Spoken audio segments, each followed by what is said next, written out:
The number one problem that women are struggling with is that they're way too much in their masculine.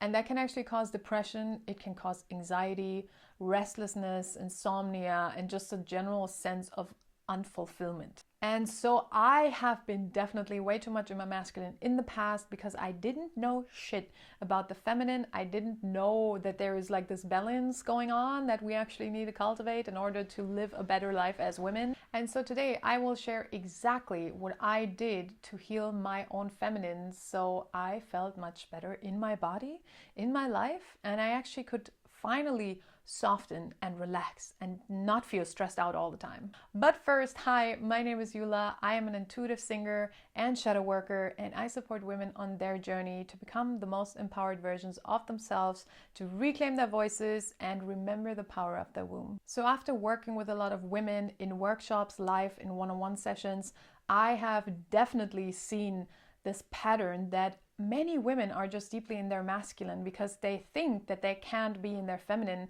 because this world demands women to be masculine. And I for sure was one of them. Like, I was deeply in my masculine, working over hours, just feeling super stressed out, doing all the time. It was really hard for me to rest. And it was really hard for me to just think about meditation because I couldn't get there. I couldn't quiet my mind because I just felt so on edge all the time. Also, I always felt like I needed to be strong. I needed to be the strong one. I needed to hold others, but not really holding myself.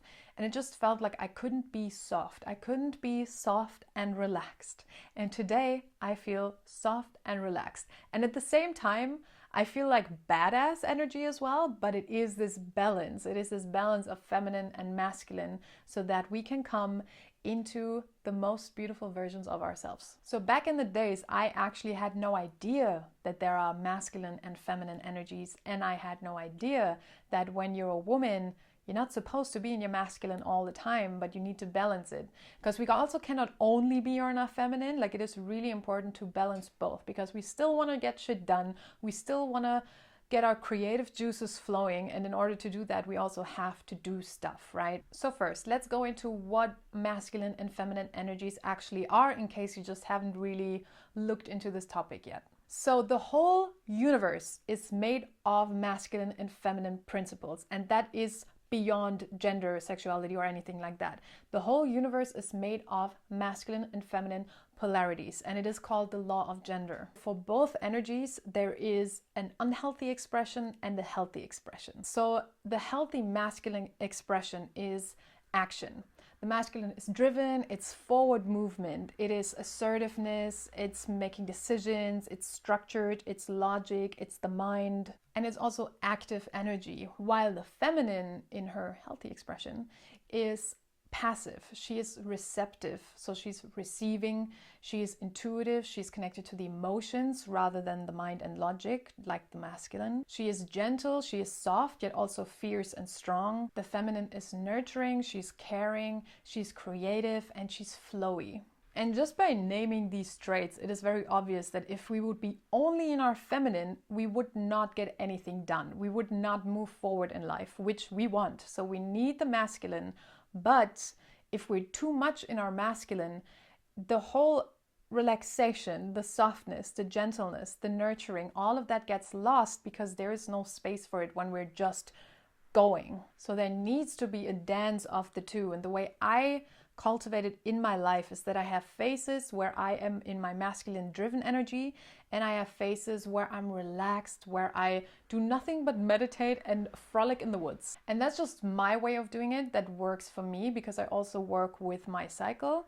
However, you can also go at it on a daily basis. So you could, have like the day you're in your masculine, you're working, and in the evening you make time for the feminine. So it is a very unique kind of thing. Like, it really depends on how your life is structured and all these kind of things, how you can balance them out. But that's just two examples on how that could work. So the first thing that I did to heal my feminine energy was to become aware that I was in my masculine. So the first step is to become aware, look at your life and be like, oh, I am way more in my masculine than I am in my feminine. And especially when it comes to relationships. So take a close look at your relationships and analyze, are you in your masculine when you're with your partner, or are you more in your feminine?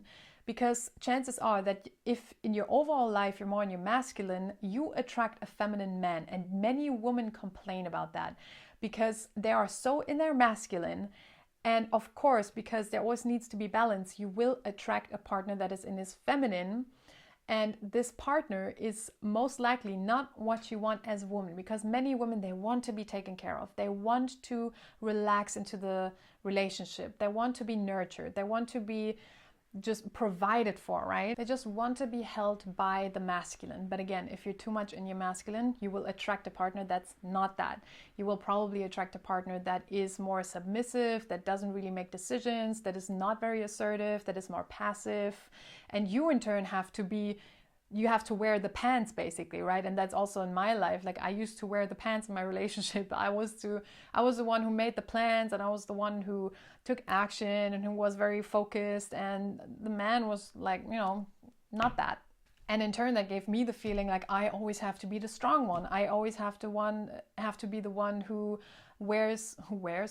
carries the responsibility in the relationship. And it's not the place where a woman wants to be. And that's when a sense of unfulfillment comes in, and dissatisfaction in the relationship, and resentment builds. And that resentment shows through fights in the relationship, because the man does not really give us what we want, but we fail to realize that that is just a reflection of our internal state, and that we're too much in our masculine. So for me, I took a break from relationships, and I took care of my internal state, and I took care of coming back into my feminine, and I attracted a partner who was in his masculine and who really held the space for me so I can relax, so I can be held. And in turn, because it's not a one-way street, like the masculine and the feminine, they dance beautifully together, and the polarity between them creates a deep attraction. If the woman can be in her feminine and the man can be in his masculine, there is this deep, beautiful exchange of energy, because the man is the provider. So he provides for the woman and she holds her emotionally. That's why men have a way shorter hormonal cycle. They're way more stable in their hormones and in their emotions. Because they can hold the feminine that way. And the feminine is more flowy. She's very creative. She's very intuitive. She's very connected to source because of her womb. And she needs that space to be held. And in turn, when that relationship works that way, in turn, we give so much love. Like, we are multipliers. What the man serves us, we multiply. If he gives us shit, we give him shit back. Way more shit. And if he takes care of us and nurtures us, it's like a flower, right? We in turn give back so much love and so much care and so much nurture, because it is natural for us women to do that when we are in our feminine. And so the most important thing for me to heal my feminine was to actually make time in my life and make it a priority to connect to my feminine, to make the space to be where I am not in doing mode, where I'm not planning, where I'm not structuring or working or organizing or taking any responsibility. I needed to cultivate the feminine in my life by being. The feminine is being, the masculine is doing. So what do I mean by being? By being, I mean doing things that gets you into a state that relaxes you. For example, meditation. That's a favorite of mine. Meditating, listening to music, and just relaxing, taking a bubble bath, reading a book, going to the forest. That's like my number one thing, is going to the forest, or nature in general. Like, that is my most beautiful way of connecting to nature, connecting to spirit, connecting to myself, connecting to my feminine. Going alone without listening to anything, without doing anything or listening to podcasts or anything like that. Just going to nature and being fully present. Being present is also the feminine. Being present with whatever you're doing. And when you're meditating, you're present with yourself.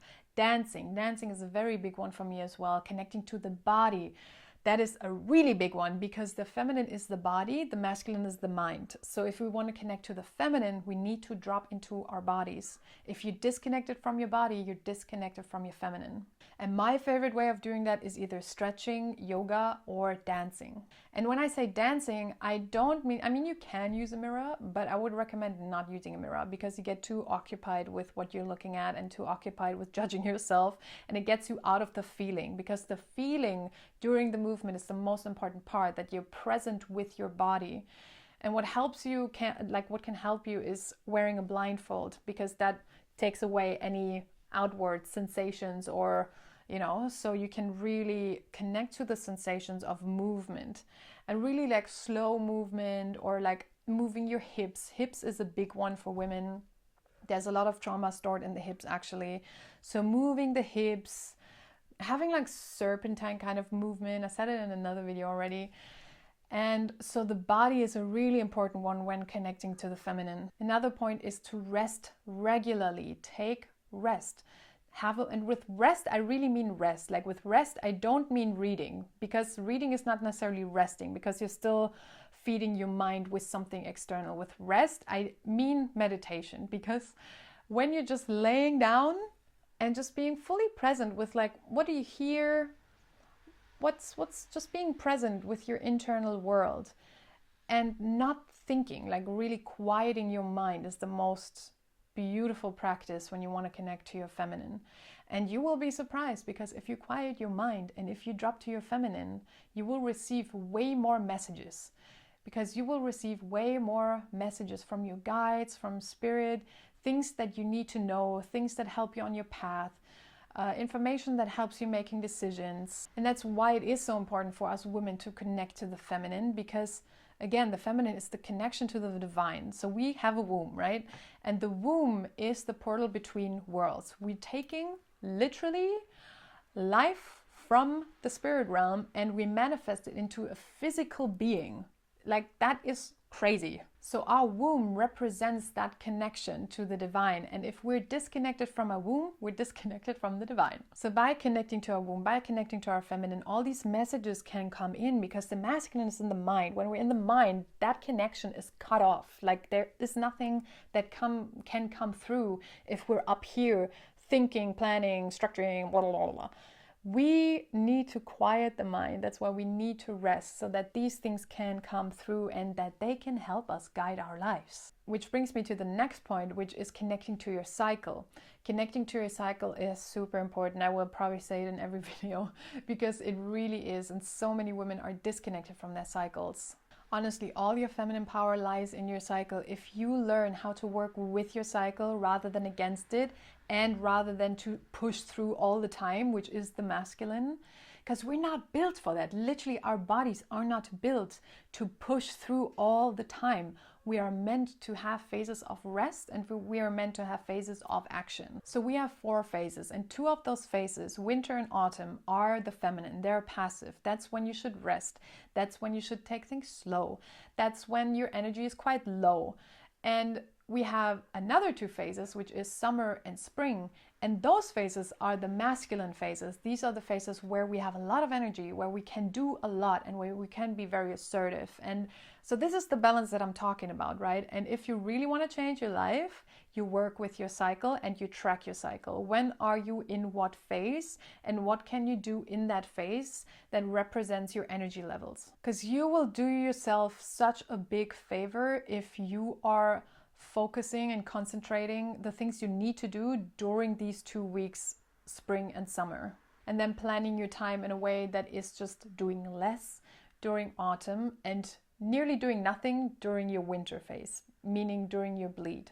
So if you're watching this and you do feel like you're a bit too much in your masculine, I highly encourage you to apply these things to your life and actually do them, because just knowing about it is not going to change anything. Doing these things and actually connecting to your feminine on a daily basis, that's what's gonna change your life. And you feel so much better, you feel much more fulfillment, you feel more content, you feel relaxed, you don't feel stressed out all the time, you can sleep better, you don't overthink, you feel quite quiet, it's just like this, it just feels so good. Like being balanced in your masculine and feminine, it just gives you an overall sense of just feeling good, like the good feeling baseline. And we can all slip, like sometimes maybe you have phases where you are slipping back a bit more into the masculine, and that's no problem. We're humans, like these things happen. The most important part is that you catch yourself in it early enough, and that you are making effort again to connect more to your feminine. And also, if you're into manifestation, women manifest much better by being than by doing.